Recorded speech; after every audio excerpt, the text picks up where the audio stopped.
राधे राधे दोस्तों। आइए सुनते हैं चौथ माता के तिलकुटे की कहानी। एक साहूकार साहूकारनी थी। वे धर्म पुण्य को नहीं मानते थे, इसके कारण उनके कोई भी बच्चा नहीं था। एक दिन साहूकारनी पड़ोसी के घर गई। उस दिन सकट चौथ थी। वह पड़ोसन सकट चौथ की पूजा करके कहानी सुन रही थी। साहूकारनी ने पड़ोसन से पूछा कि तुम क्या कर रही हो। तब पड़ोसन बोली कि आज चौथ का व्रत है, इसलिए कहानी सुना रही हूँ। तब साहूकारनी बोली कि चौथ का व्रत करने से क्या होता है। तब पड़ोसन बोली, इसे करने से अन्न धन सुहाग पुत्र सब मिल जाता है। तब साहूकारनी ने कहा, यदि मेरा गर्भ रह जाए तो मैं 1.25 सेर का तिलकुटा करूँगी और चौथ का व्रत भी करूँगी। चौथ माता की कृपा से साहूकारनी के गर्भ रह गया तो वह बोली कि मेरे लड़का हो जाएगा, तब मैं 2.5 सेर का तिलकुटा करूँगी। कुछ दिन बाद उसका लड़का भी हो गया तो वो बोली कि हे चौथ माता, मेरे बेटे का ब्याह हो जाए तो मैं 5.25 सेर का तिलकुटा करूँगी। कुछ वर्षों बाद उसके बेटे का विवाह भी तय हो गया। उसके बाद लेकिन वह साहूकारनी तिलकुटा नहीं किया। इस कारण से चौथ माता क्रोधित हो गई। तब चौथ माता ने सोचा कि जब से इसका गर्भ ठहरा है तब से ये तिलकुटा बोले जा रही है, लेकिन एक भी तिलकुटा नहीं किया।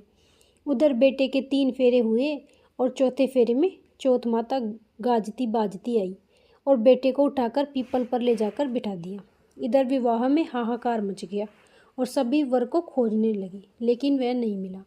हताश होकर सारे लोग अपने अपने घर को लौट गए।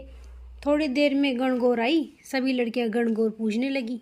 सभी लड़कियां गणगौर पूजने के लिए जंगल में दूब लेने गई। तभी पीपल के पेड़ में से आवाज़ आई कि आए मेरी अदब्याई। रोजाना यहाँ बात सुनकर वह लड़की सूख कर कांटा होने लगी। एक दिन लड़की की माँ ने कहा, मैं तुम्हें अच्छा खिलाती हूँ, अच्छा पहनाती हूँ, फिर भी तुम सूख के जा रही हो। तब लड़की ने अपनी माँ से कहा कि वह जब भी दूब लेने जंगल जाती है तो पीपल के पेड़ से एक आदमी बोलता है कि आए मेरी अदब्याड़ी। उसने मेहंदी लगा रखी है, सेहरा बांध रखा है, दूल्हे के कपड़े पहना है। तब उसकी माँ ने पीपल के पेड़ के पास आकर देखा तो वही जमाई है। तब उसने जमाई से कहा कि आप मेरी बेटी को अदब्याई करके यहाँ क्यों बैठे हो। साहूकारनी का बेटा बोला कि मेरी माँ ने चौथ माता का तिलकुटा बोला लेकिन नहीं किया, इसलिए चौथ माता ने नाराज़ होकर मुझे यहाँ बिठा दिया।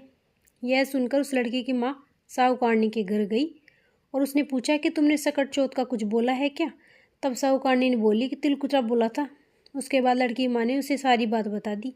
तब साहूकारनी बोली कि मेरा बेटा घर आ जाएगा तो मैं 2.5 मन का तिलकुटा करूँगी। तब चौथ माता ने प्रसन्न होकर उसके बेटे को फेरों में लाकर बिठा दिया।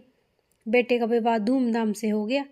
जब साहूकारनी के बेटा बहू घर आए तब साहूकारनी ने 2.5 मन का तिलकुटा किया और बोली कि हे चौथ माता, आपके आशीर्वाद से ही मेरा बेटा बहू घर आए हैं, जिससे मैं हमेशा तिलकुटा करके व्रत करूँगी।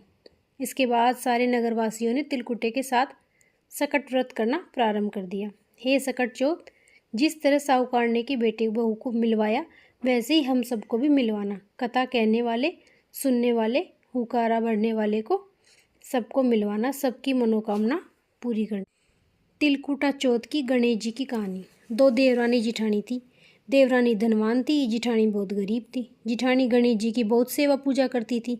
वह रोजाना देवरानी के घर पर चाकी से आटा पीसने जाती थी और आते समय आटा छानने का कपड़ा ले आती और उसे पानी में घोलकर अपने पति को पिलाती और खुद भी पी लेती। उसका पति लकड़ी काट कर जंगल से लाता और शहर में बेचता था। जो कुछ मिलता उसी में गुजारा कर लेते। कुछ दिनों बाद एक दिन देवरानी के बच्चों ने देख लिया कि ताई तो थोड़ा सा आटा कपड़े में ले जाती है और ताऊ जी को घोल कर पिला देती है। यह सब बच्चों ने अपनी माँ को बता दिया। दूसरे दिन देवरानी ने जिठानी को हाथ धुलवा कर भेजा और कपड़े को रखवा लिया। जिठानी घर गई तो उसके पति ने पूछा कि आज आटा क्यों नहीं लाई। तो उसने कहा कि आज देवरानी हाथ धुलवा दिए भेजा है। वह सुनकर गुस्से में आ गया और लकड़ी बेचने चला गया। जाते समय पत्नी ने कहा था कि आज तिलकुटा चौथ है, तिल व गुड़ ले आना। उसने सुना नहीं और चला गया। अब सुबह से शाम हो गई, उसने एक भी लकड़ी नहीं बेची। वह परेशान हो गया और घर आ गया। आते ही उसकी पत्नी ने पूछा कि तुम तिल और गुड़ लाए हो। तो पति को गुस्सा आ गया और जो लकड़ी बेचने गया था उन्हीं लकड़ियों में से अपनी पत्नी को मारने लगा और बोला कि लकड़ी नहीं बिकी तो मैं कहाँ से लाता तिल और गुड़। उसने गुस्से में पत्नी को बहुत मारा और घर से बाहर चला गया। वह बेचारी खूब रोती रही और सिसकियां भरती रही। रात बहुत हो गई थी और वह दर्द से परेशान होती रही।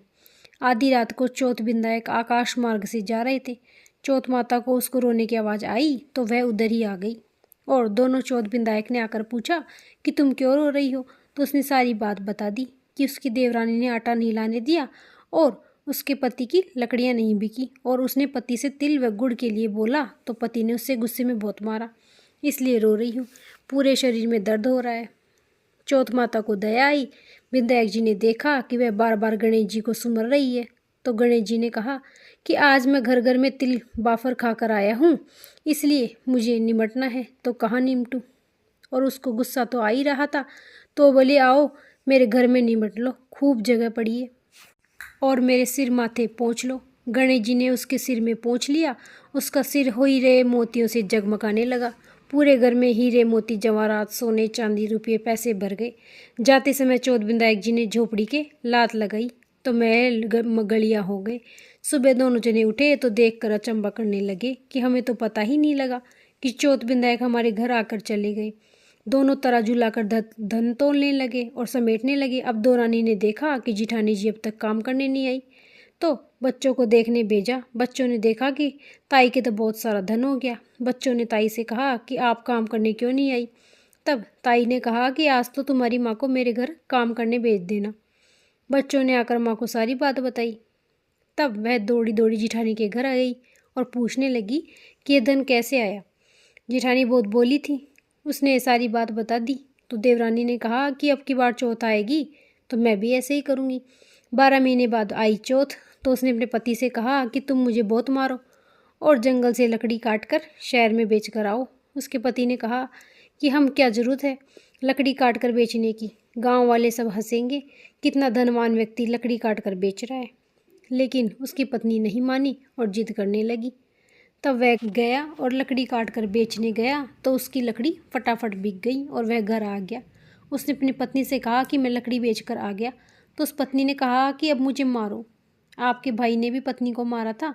तो उसने कहा कि मेरे भाई ने तो गरीबी से परेशान होकर मारा था, तुम तो बिना कारण ही मार खाना चाह रही हो।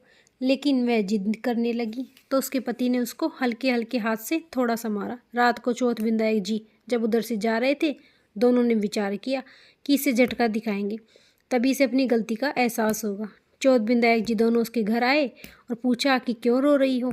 उसने कहा कि मेरे पति ने मारा। विधायक जी ने कहा कि हमें तो तिलकुटा खा के आए हैं और हमें तो निमटना है। तो बोली उसकी तो झोपड़ी थी, मेरे तो बड़ा महल है, निमट लो, खूब बड़ा महल पड़ा है, तो आज ही सफाई करी है, कहीं भी निमट लो महाराज, मेरे सिर पोंछ लो, आज ही सिर धोया है। विधायक जी महाराज पोंछ लिए और चौथ विधायक दोनों रवाना हो गए। अब सुबह उठी तो देखा कि सब जगह बदबू ही बदबू आ रही है, खुद के सर से भी बदबू आ रही है। उसने जल्दी जल्दी से स्नान किया, बड़ा बड़ा कर उठी और चौथ विधायक जी को बोला ये तो बड़े दोगले हैं, जिठानी को तो धन दिया और मुझे कीचड़ गंदगी, अब गंदगी को कौन समेटे। उसने अपने पति से कहा किसी से पूछो कि क्या करें। सब कहने लगे गणेश जी से जाकर पूछो। तब वह ढूंढते ढूंढते गए तो गांव के बाहर जाकर देखा तो गणेश जी महाराज बैठे। उनसे जाकर पूछा कि आपने ऐसा क्यों किया। तो गणेश जी ने कहा कि वो तो धन की भूखी थी, धन होते हुए भी उसने कभी अपनी जिठानी की सहायता नहीं करी। तब उसका पति माफ़ी मांगने लगा कि महाराज धन नहीं चाहिए, आप अपनी माया समेट लो। गणेश जी ने कहा कि अब तो माया तभी समेटेगी जब तुम्हें आधा धन अपने भाई को दोगे। वह घर आया और पत्नी को डांटने लगा कि अब आधा धन वापस दो, तुमको ही धन की भूख थी, अब आधा धन जिठानी को दिया, नहीं तो गणेश जी अपनी माया नहीं समेटेंगे। तब देवरानी ने चटका देकर उनको बुलाया और आधा धन दिया, लेकिन 2 गुना खा गई, चाकी के नीचे रख दिया, सारा धन आधा कर दिया। अब वह 2 गुना खा के सांप बन गए और उनको खाने आए। वापस गणेश जी के पास गए तो गणेश जी ने कहा कि तुमने कुछ छिपाया है। उन दोनों ने गणेश जी से माफ़ी मांगी और आधा धन बाई को दिया। तब जाकर गणेश जी ने अपनी माया समेटी। वह दोनों अपनी गलती पर बहुत पछताए और चौथ विधायक जी जैसा जिठानी को धन दिया वैसा सबको देना और देवरानी को दिया वैसा किसी को मत देना। कहते हुए सुनते हुए हुकारा भरते हुए अपने सारे परिवार को देना, रक्षा करना। बोलिए चौथ माता की जय, बोलिए गणेश जी महाराज की जय। राधे राधे।